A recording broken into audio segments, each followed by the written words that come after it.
स्वागत है आप सबका मेरे चैनल एग्जाम प्रिपरेशन में। जैसा कि आपको पता है हम मध्य प्रदेश का जीके पढ़ रहे हैं। तो आज हम मध्य प्रदेश के जीके में कौन सा टॉपिक पढ़ने वाले, तो आज हम मध्य प्रदेश में वर्षा पढ़ेंगे, जैसे आप क्या बोलते हैं, बारिश भी बोलते हैं। इसके बाद हम जानने की कोशिश करते हैं कि बारिश क्या होती है, और इसका आपको पता होगा किसी भी राज्य में बारिश का होना बहुत इम्पोर्टेंट, क्योंकि उससे क्या होता है, जो हमारी इनकम होती है उसके ऊपर भी बहुत डायरेक्टली ही इफेक्ट पड़ता है इसका।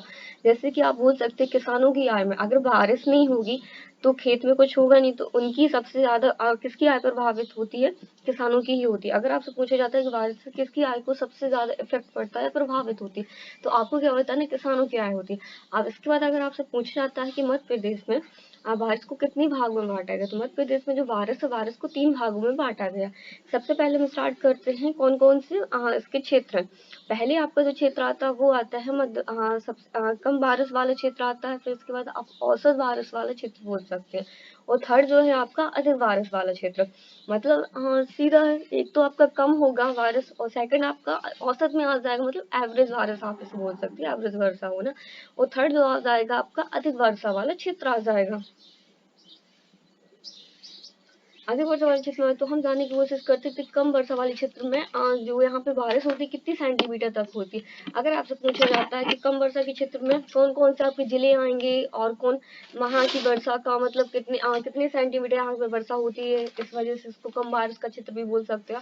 तो आपको याद करके रखना है 50 से 75 है, 50 से 70 आप बोल सकते हो।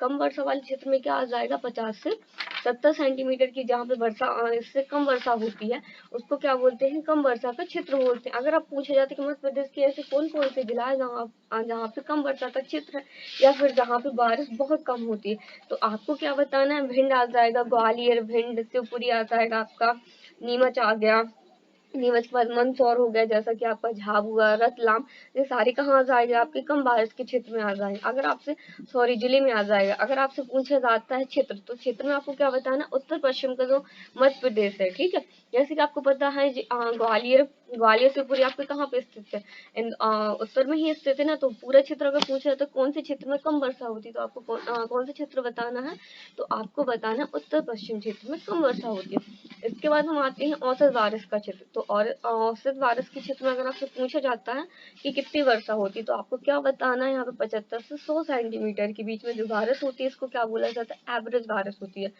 ठीक है। और इसके बाद अगर आपसे इसके जिले पूछे जाते हैं, तो आपको क्या क्या बताना, कौन कौन से जिले आते हैं इसके अंदर, जैसे हरदा हो गया, सागर हो गया, टीकमगढ़, छतरपुर। अगर मतलब कौन सा क्षेत्र आ जाएगा, बुंदेलखंड का क्षेत्र आ जाएगा इसमें, सॉरी बुंदेलखंड का आ जाएगा, प्लस कौन सा क्षेत्र आ जाएगा, नर्मदा घाटी का भी क्षेत्र आ जाएगा। तो औसत वर्षा कितनी होती है, कितने सेंटीमीटर तक की वर्षा को औसत वर्षा बोलते हैं, 75 से 100 सेंटीमीटर की जो वर्षा होती है, इसको क्या बोलते हैं हम, औसत वर्षा या एवरेज वर्षा बोलते हैं, ठीक है। इसके बाद अगर आपसे जिले, तो जिले में हरदा, सागर, टीकमगढ़, छतरपुर आ जाएगा, पन्ना हो गया, जैसे कि आपको तो सारे के सारे कहाँ पे आ जाएंगे, आपके जिले में आ जाएंगे। क्षेत्र अगर पूछा जाता है तो क्षेत्र में क्या बताना आपको, बुंदेलखंड का क्षेत्र आ जाएगा। बुंदेलखंड के क्षेत्र के साथ आपका क्या आ जाएगा, नर्मदा घाटी का भी क्षेत्र आ जाएगा। अब जो अधिक बारिश का क्षेत्र, जहाँ पे बहुत ज्यादा बारिश होती है, तो हम इसको भी जानने की कोशिश करते हैं। अगर आपसे पूछे जाते हैं अधिक बारिश वाले क्षेत्र में कितनी सेंटीमीटर वर्षा होनी चाहिए, तो इसको आप याद रख लीजिएगा, 100 से 150 सेंटीमीटर के बीच में जो बारिश होती है, सॉरी उसमें मेंशन नहीं, आप अलग से नोट डाउन कर लीजिएगा इसको। 100 से जो 150 सेंटीमीटर के बीच की बारिश होती है, इसको क्या बोला जाता है, अधिक बारिश वाला क्षेत्र बोलते हैं। अगर आपसे बोला जाता है इसके अंदर कौन कौन से जिले आएंगे, तो आपके जिले कौन से आ जाएंगे, बालाघाट आ जाएगा, अनूपपुर आ जाएगा, छिंदवाड़ा हो गया, मंडला हो गया, होशंगाबाद हो गया। अगर क्षेत्र पूछा जाता है तो आपको क्षेत्र क्या बताना, दक्षिण पूर्वी जो क्षेत्र आ जाएगा उसमें क्या हो जाएगा, अधिक बारिश का क्षेत्र हो जाएगा।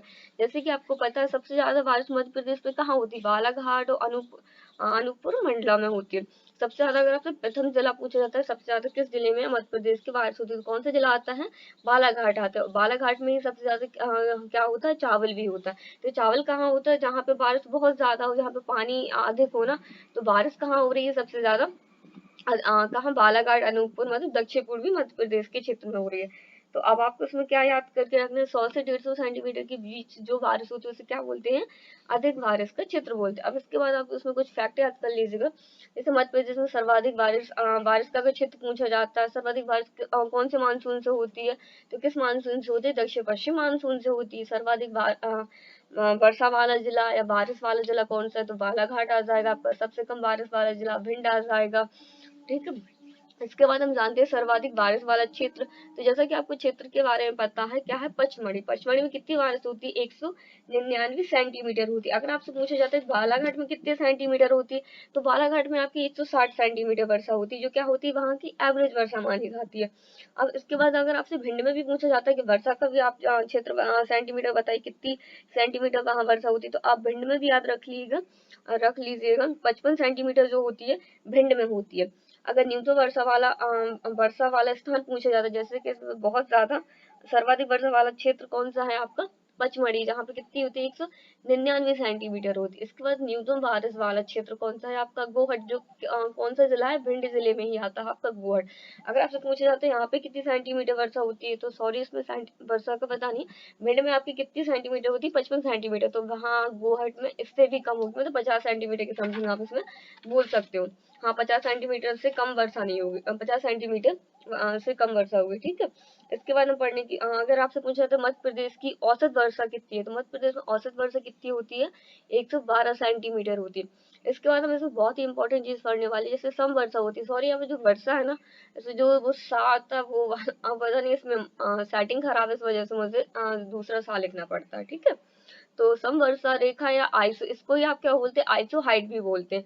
तो अगर आपसे पूछा जाता है समवर्षा रेखा क्या होती है या आइसो हाइट क्या होती है, आपको दोनों चीजें याद रखनी है, क्योंकि दोनों में से भी क्वेश्चन, जरूरी है कि आप हिंदी मीडियम से, तो आपसे हिंदी में ही क्वेश्चन किए जाए, इंग्लिश में ही पूछे जाते हैं। तो आपको क्या याद रखना है, मानचित्र में समान बारिश क्षेत्र को मिलाने वाली रेखा को समवर्षा रेखा बोलते हैं। समवर्षा रेखा या आइसो हाइट क्या होती है, मानचित्र में जो समान वर्षा का क्षेत्र होता है ना, अगर उससे मिलाने वाली एक रेखा खींची जाती है, उसको क्या बोलते हैं, आइसो हाइट बोलते हैं, सम वर्षा रेखा बोलते हैं। जैसे कि आपने यहाँ पे देखा 100 सेंटीमीटर से कम क्षेत्र में कम क्षेत्र का एक आ जाएगा, और 100 सेंटीमीटर से अधिक क्षेत्र, मतलब बीच ही में यहाँ पे रेखा खींची गई, इसको क्या बोलते हैं, सम वर्षा रेखा या आइसो हाइट बोलते हैं। अगर आपसे पूछा जाए तो 100 सेंटीमीटर से कम वर्षा में कौन सी खेती होती है, कौन सी फसल होती है, तो कौन सी होती है आपकी गेहूं की फसल होती है। अगर इससे अधिक वाली में पूछी जाती है तो चावल होती है, जैसे कि मैंने बताया चावल, ठीक है। चावल सबसे ज्यादा मध्य प्रदेश चावल किस जिले में होता है, जैसे कि आपको पता बालाघाट में, बालाघाट की और एवरेज कितनी है वर्षा वहाँ की, 160 सेंटीमीटर है। इसके बाद अगर आपसे पूछा जाता है कि पीटी इकोसिस्टम क्या होता है, तो यहाँ पे क्या होता है, जो चावल की खेती करते हैं ना, उसमें पानी को रोकने के लिए मिट्टी से शायद, पता नहीं, मेड़े बना दी जाती है, उसे शायद बोलते हैं। लेकिन अगर आपसे पूछा जाता है पीटी इकोसिस्टम क्या होता है, तो आपको क्या बताना है, चावल में जो पानी रोकने के लिए जो सिस्टम का यूज किया जाता है उसको क्या बोलते हैं, पेडी इकोसिस्टम कहते हैं। अब इसके बाद अगर आपसे पूछा जाता है समताप या आइसोथर्मल क्या है, तो आपको इसमें क्या बताया, समताप रेखा भी आप इसको बोल सकते हैं। जैसे आपने यहाँ पे समवर्षा रेखा पढ़ी थी, वैसे ही आपके यहाँ पे क्या है, समताप रेखा या आइसोथर्मल। तो आपने इसमें क्या बताना, सामान मानचित्र में नहीं, आपको इसमें सामान बता दीजिए, मानचित्र में सामान ताप को मिलाने वाली रेखा को क्या बोलते हैं, आइसोथर्मल या समताप रेखा कहते हैं। अब इसमें कितने डिग्री में रेखा खींची जाती है, तो आपको क्या बताना, 21 डिग्री सेल्सियस में, ठीक है, 21 डिग्री सेल्सियस में समताप रेखा खींची जाती है। मध्य प्रदेश में जो मध्य प्रदेश को दो भागों में बांटती है, कौन कौन से भाग है आपके, उत्तरी और दक्षिणी भाग आ जाते हैं, ठीक है।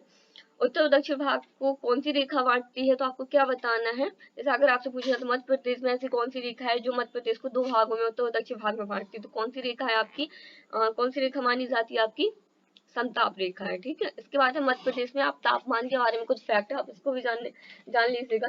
जैसे सर्वाधिक तापमान वाला महीना कौन सा मध्य प्रदेश का, तो मई महीना माना जाता है। और मध्य प्रदेश में न्यूनतम वर्षा वाला महीना कौन सा है, तो आपका कौन सा महीना माना जाता है, जनवरी। जैसे आपको पता है जनवरी में मध्य प्रदेश में सबसे ज्यादा ठंडी होती है, और सबसे ज्यादा गर्मी कौन से महीने में होती है मध्य प्रदेश में, मई महीने में होती है। इसके बाद मध्य प्रदेश में सर्वाधिक तापमान वाला महीना कौन सा है, तो कौन सा तापमान वाला महीना माना जाता है आपका, मार्च, तो सॉरी मार्च नहीं, मार्च आपका तापांतरण वाला है, मतलब ताप में सुबह का ताप अलग रहेगा, सुबह का जो टेम्परेचर रहेगा वो अलग रहेगा, शाम का टेम्परेचर अलग रहेगा। आप इसमें मार्च आप इसमें तापांतर कर लीजिए। ताप सर्वाधिक ताप नहीं, सर्वाधिक तापांतर वाला महीना कौन सा है? मार्च है। आपसे पूछा जाता है तापांतर क्या होता है, तो आपका क्या होता है, जो मॉर्निंग का टाइम होता है उसमें बहुत ठंडक रहती है, जो इवनिंग का टाइम रहता है उसमें फिर से वही मौसम होता है, दिन में जो रहती है अच्छी खासी धूप रहती है, जिससे हमें बहुत ज्यादा गर्मी का एहसास होता है। तो मतलब इसमें क्या होता है, ताप में अंतर होता है। तो कौन से महीने में होता है? मार्च के महीने में। जैसे आपको पता है कि फरवरी तक फरवरी मार्च तक हल्की हल्की ठंडी रहती है, तो ठंडी मॉर्निंग टाइम में ही रहती है, मॉर्निंग इवनिंग में क्या रहती है, ठंडी रहती है, दोपहर में क्या रहती है, अच्छी खासी धूप रहती है। तो इस वजह से क्या होता है, अपने यहाँ पे मार्च महीने में बहुत ज्यादा तापांतर का महीना होता है। इसके बाद मध्य प्रदेश में सर्वाधिक ताप का स्थान कौन सा अपना माना जाता है? तो सर्वाधिक जो ताप का स्थान है, खजुराहो। यहाँ का अगर आपसे टेम्परेचर पूछा जाता है तो आपको टेम्परेचर कितना बताना है? 49.2 डिग्री सेल्सियस है, ठीक है। इसके बाद अगर आपसे पूछा जाता है कि इसके पहले कौन सा आपका माना जाता है, तो गंज बसोटा। जो गंज बसोटा है वहां पे कब से? 1955 में सबसे ज्यादा वहां का टेम्परेचर कब किया गया था, नोट कब किया गया था? 1995 में यहाँ का टेम्परेचर सबसे ज्यादा नोट किया गया था। जो गंज बसोदा कहाँ था? विदिशा में आता। कितना था? 48.9। यहाँ पे आप मेंशन कर लीजिएगा, 48.9 डिग्री सेल्सियस है। और इसके बाद अगर आपसे पूछा जाता है न्यूनतम तापमान वाला स्थान कौन सा है, तो आपका न्यूनतम ताप वाला स्थान कौन सा आ जाएगा? शिवपुरी आ जाएगा। ठीक है, आज आपके लिए वीडियो में बस इतना ही था कि मध्य प्रदेश में वर्षा वाला क्षेत्र क्या है। इसके साथ मैंने आपको तापमान में भी बता दिया कि आप तापमान में और क्या कैसा है मध्य प्रदेश में, कौन से महीने में ताप ज्यादा रहता है, कम रहता है, तापांतर वाला महीना। आप इन सब चीजों को अच्छे से मेंशन कर लीजिएगा।